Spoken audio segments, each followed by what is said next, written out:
Hello guys, അപ്പോൾ ഞാൻ അങ്ങനെ ഒരു ബോട്ടോക്സ് ട്രീറ്റ്മെൻറ്റ് ചെയ്യാമെന്ന് കരുതി അങ്ങനെ പാർലറിലോട്ട് വന്നു. അപ്പോൾ ഫസ്റ്റ് അവരെൻ്റെ ഹെയർ നന്നായിട്ട്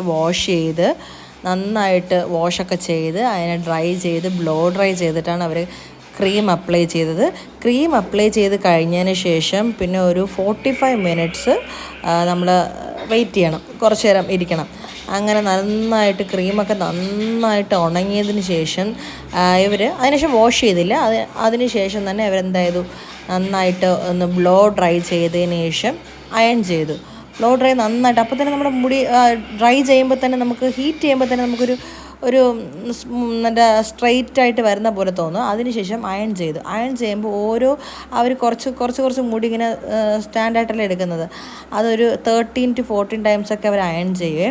അപ്പം അങ്ങനെയൊക്കെ ചെയ്തതിന് ശേഷം മുടി കുറച്ച് നേരം കൂടെ നമ്മളൊന്ന് വെയിറ്റ് ചെയ്തതിന് ശേഷം വാഷ് ചെയ്തതിന് ശേഷം ഒരു പാക്ക് ഇട്ടതിന് ശേഷം അത് വീണ്ടും വാഷ് ചെയ്തതിന് ശേഷം ഡ്രൈ ചെയ്യുമ്പോൾ മുടി നല്ല സിൽക്കി ആയിട്ട് വരും. സത്യം പറഞ്ഞാൽ എനിക്ക് വീഡിയോസൊന്നും വലുതായിട്ട് എടുക്കാൻ പറ്റില്ല. ജസ്റ്റ് എൻ്റെ ഫോണിലുണ്ടായിരുന്ന ആ വീഡിയോസൊക്കെ ഞാൻ കോർത്തിണക്കിക്കൊണ്ട് എടുത്തതാണ് കേട്ടോ. അപ്പോൾ ഇത്രയേ ഉള്ളൂ ഒരു ചെറിയ ബോട്ടോക്സ് കഥ. ഓക്കെ, നിങ്ങൾക്ക് വീഡിയോ ഇഷ്ടപ്പെട്ടാൽ ലൈക്ക് ചെയ്യുക, ഷെയർ ചെയ്യുക, സബ്സ്ക്രൈബ് ചെയ്യുക. Okay, bye, Tata.